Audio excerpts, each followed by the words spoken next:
Estamos de volta com o Religar e Conhecimento Religião. Aqui comigo está o professor e teólogo César Kuzma, trabalha na Pontifícia Universidade Católica do Rio de Janeiro.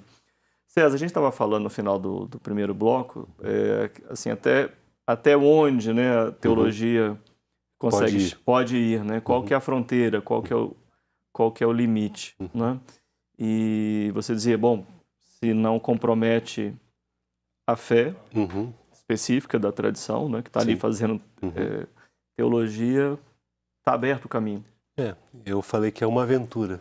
Uma aventura, sim. Uma aventura apaixonante, e ela se torna apaixonante porque você vai descobrindo caminhos novos. Então, o estudo, o avanço, a pesquisa, a interface com outras ciências, com outras realidades e também com outros contextos culturais e históricos, ela me faz ter novas leituras de dados que estavam sendo colocados. Sim. Então, onde é o limite? Eu não sei se há um limite. Talvez essa questão da fé, de você ofender a fé, de você destruir a fé, mas eu não vejo por aí. Eu vejo que o avançar da teologia, cada vez mais, ela me faz compreender melhor aquele dado de fé. E essa é uma riqueza que a teologia pode oferecer à confissão religiosa que ela trabalha e também às demais confissões que vão beber dessa fonte. Esse é um dado que é fundamental. César, nesse ir para as fronteiras, nós encontramos toda a diversidade religiosa. Não é? Como é que fica a teologia face ao pluralismo religioso? Eu acho que ela vai ter que se repensar, ela vai ter que se reestruturar, ela vai ter que dialogar que a sua verdade é uma verdade a partir do seu horizonte, e ela tem o direito de dizer que a sua verdade é a verdade, mas tem que colocar em diálogo. Uma teologia que não dialoga no mundo contemporâneo, que é a nossa proposta, uma teologia pública que atenda às necessidades, ela se torna até doentia. O diálogo pode... Você está dizendo, bom, vamos preservar, tal, vamos dialogar. Mas quais são os frutos do diálogo se, por exemplo, eu não vou renunciar à minha posição, não vou renunciar à minha perspectiva, mas eu vou dialogar? Não é? Quando no diálogo, por exemplo, o comprometimento pode ser, por exemplo, tá, mas Jesus então é Deus ou não é Deus? Estou pensando no diálogo com uma tradição que não reconhece Jesus como Deus. Ou uma tradição que pode até mesmo problematizar Deus. Né? Como é que a gente resolve esse problema? Ou um discurso que hoje Bom, a gente não vai conseguir resolver aqui porque os nossos colegas estão discutindo isso há anos, não? Sim, mas como é que você vê isso? Um discurso que possa negar Deus, né? Eu acho que até isso a gente pode encontrar na fronteira. Então, aí volta aquela ideia do diálogo. Então, quando eu me proponho a dialogar com o outro, eu não vou invadir o outro, mas eu vou colocar a minha visão para o outro.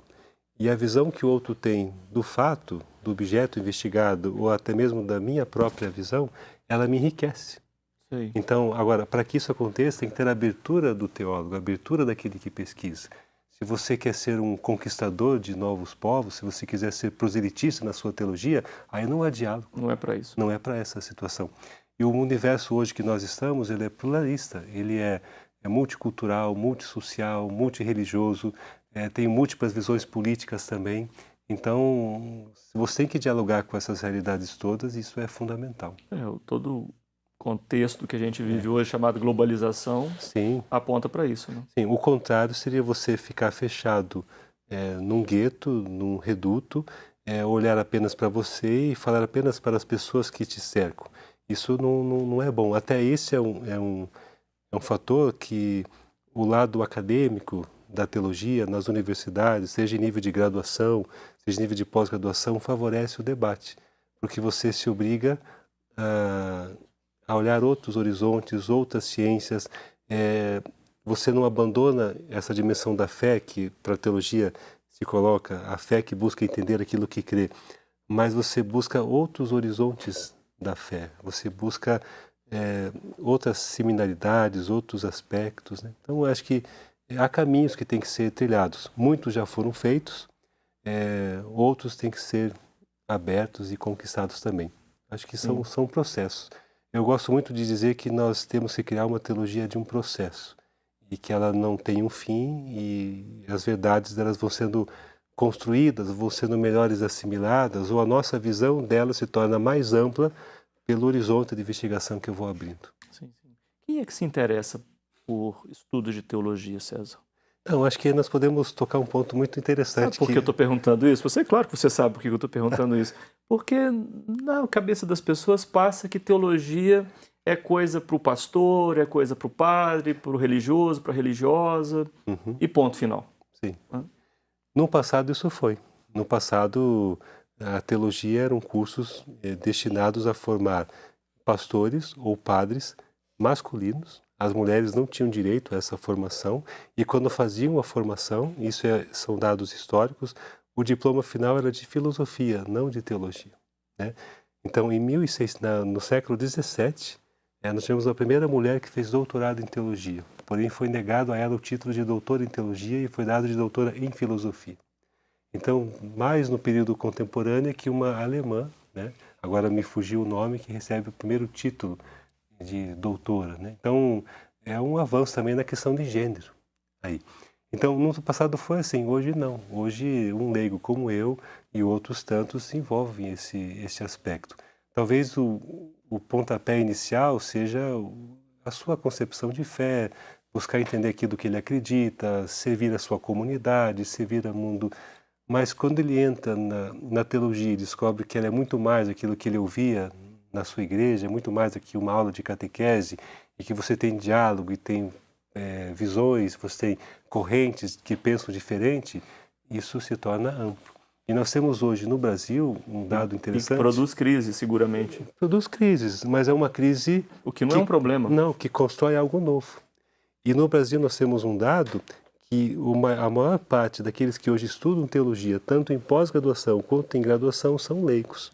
Ou seja, são pessoas que não estão estudando para trabalhar numa função interna de uma igreja, mas estudam ou para juntar aquela profissão que ele já tem. Ele é um profissional liberal, é alguém da biologia, de uma outra ciência, e vai se juntar à teologia como uma interface. Ou ele quer entrar no lado acadêmico, ou na questão política, ou na questão social, ou na militância de direitos humanos. Então, o processo se abre. Ou no diálogo também com as ciências da religião, que cresce bastante. E a presença das mulheres, como você tem visto? Tem crescido muito.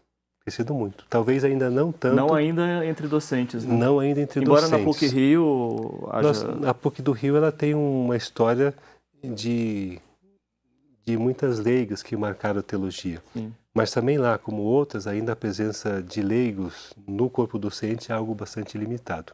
Não que eles não tenham competência, mas porque são espaços que têm que ser abertos e têm que ser conquistados também. Mas não como um direito e tem que ser... Não, acho que é o avançar, é o processo. Uma frase do Papa Francisco, o tempo é superior ao espaço. Então acho que o tempo vai dizendo, nós temos pessoas se formando, é uma caminhada. Sobre esse tema dos leigos, você se envolve bastante, né? Vejo você rodando, enfim, até para fora do país, falando sobre essa temática. Trabalho, é uma temática que me atrai. Não foi a minha pesquisa de doutorado, mas eu vou dizer assim, é uma militância teológica para defender uma causa que me interessa, porque eu não encontrei espaços abertos quando eu fui estudar teologia.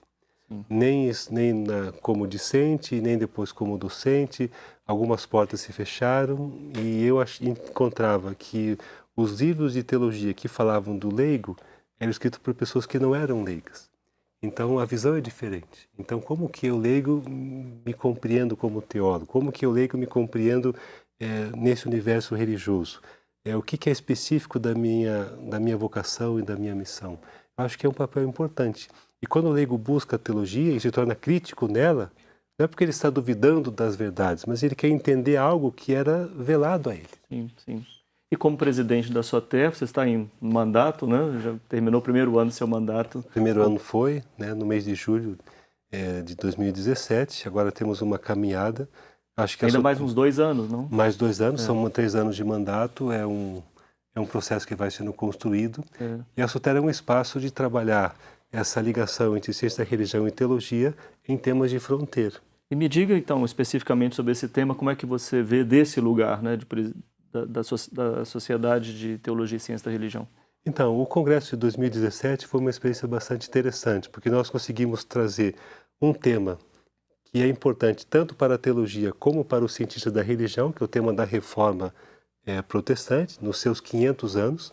Um fenômeno importantíssimo.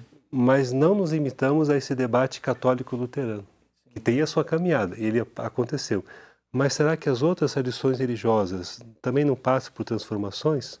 E por que eu digo isso? Porque houve um contexto histórico, religioso, político, também teológico da época da Reforma. Hoje temos outros contextos. Então nós apresentamos ali um budista, um islâmico, um judeu, religiões afro-brasileiras, e todas elas passaram por transformações, porque elas estão na cultura, estão na sociedade. Aliás, parafraseando aqui o Padre Alberto Antoniazzi, né? Ele, quando do censo de 2000, lançou um artigo, saiu um livro também, por que o panorama religioso, no caso ele falava do brasileiro, né, mudou tanto. São vários autores que estão atentos e autoras atentos a esse processo de transformação porque passa a religião na sociedade. Mas infelizmente, César, nosso tempo acabou. Eu quero agradecer muito a sua presença aqui no Religário e desejar muito sucesso para o seu trabalho. Eu agradeço a você, parabéns pelo programa e até uma próxima vez. Até uma próxima oportunidade, sim. Somos um projeto de extensão do Programa de Pós-Graduação em Ciências da Religião da PUC Minas. Conheça mais sobre as nossas atividades e cursos de especialização, de mestrado e doutorado. Acesse a página pucminas.br/ppgcr. Obrigado a você que nos acompanha, obrigado a toda a nossa equipe. Nós voltamos semana que vem com mais um Religário, Conhecimento Religião. Um abraço muito cordial, até lá!